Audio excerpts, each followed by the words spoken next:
lụa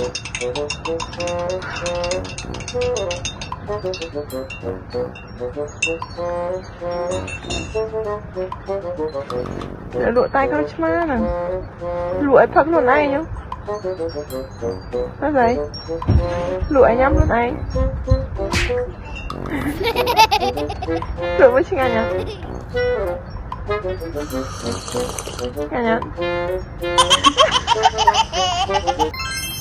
ដូចជាខានចេញវីដេអូអូនទាំងផ្សេងរៀងយូរដែរណាបងប្អូនហើយវីដេអូដែលបានចេញយូរមួយហ្នឹងគឺមិនបាន voice over ដូចវីដេអូមុនទេអញ្ចឹងថ្ងៃនេះមានវីដេអូមួយរបស់អូនទាំងផ្សេងពីសកម្មភាពរបស់អូនទាំងផ្សេងដែលអូនទាំងផ្សេងគាត់ឃ្លានតែអញ្ចឹងទៅគឺគាត់ឆុងតែគាត់ឃ្លានគាត់ឆុងខ្លួនឯងញ៉ាំខ្លួនឯងអញ្ចឹងទៅតែដឹងរសជាតិមិនមកបងប្អូនដោយសារខ្ញុំអត់បានសាកទេវីដេអូនេះគឺរបស់ម៉ាក់អូនទាំងផ្សេងគាត់អ្នកថតទេហើយខ្ញុំឃើញវីដេអូហ្នឹងរៀងតំណងពេកខ្ញុំក៏យកវីដេអូហ្នឹងយកមក voice over ចែកជូនបងប្អូនអរគ្នាទស្សនាបងប្អូនអូនទាំងសីគាត់រៀងពេលខ្លះគាត់រៀងអៀនកាមេរ៉ាបងប្អូនបើសិនតែករណីនៅខាងក្រោយកាមេរ៉ាដែលគាត់អត់ឃើញយើងកាន់ទូរស័ព្ទថតអីសកម្មភាពរបស់គាត់ប្លែកច្រើនណាស់ហើយយើងមើលទៅយើងខ្នាញ់យើងមានអារម្មណ៍គ្រឺតគាត់យើងខ្នាញ់គាត់មែនតើប៉ុន្តែដល់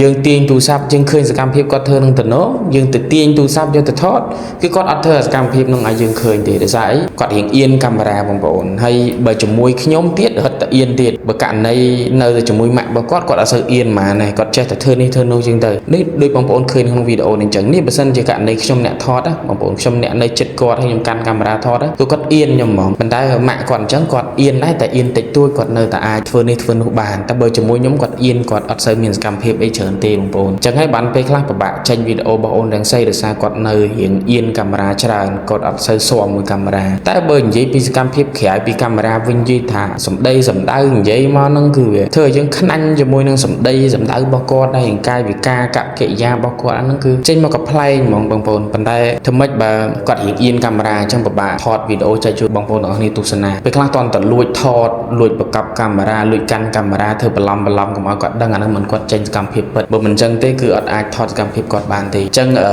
ចាំមើលផ្សំអូននឹងស្អីឲ្យគាត់ស៊ាំមួយកាមេរ៉ាហើយព្យាយាមថតវីដេអូឲ្យបានច្រើនចែកជូនបងប្អូនទាំងអស់គ្នាទស្សនាប៉ុន្តែសង្ឃឹមថាបងប្អូនទាំងអស់គ្នាជួយចុច share ចុចឲ្យបេះដូងចុចឲ្យមេដៃក៏ដូចជាចុច follow page សម្រាប់បងប្អូនដែលអត់បាន follow អញ្ចឹងជួយ follow page របស់អូននឹងស្អីម្នាក់មួយផងដែលមានឈ្មោះថា D168 like បងប្អូនហើយនឹង page មួយទៀតរបស់ម៉ាក់អូននឹងស្អីគាត់អ្នកកាន់គឺមានឈ្មោះថាម៉ាក់រាំងសីបងប្អូនហ្នឹងហើយអញ្ចឹងវីដេអូនេះគឺមានតែប៉ុណ្្នឹងឯងបងប្អូនអរគុណច្រើនជម្រាបលាបាទ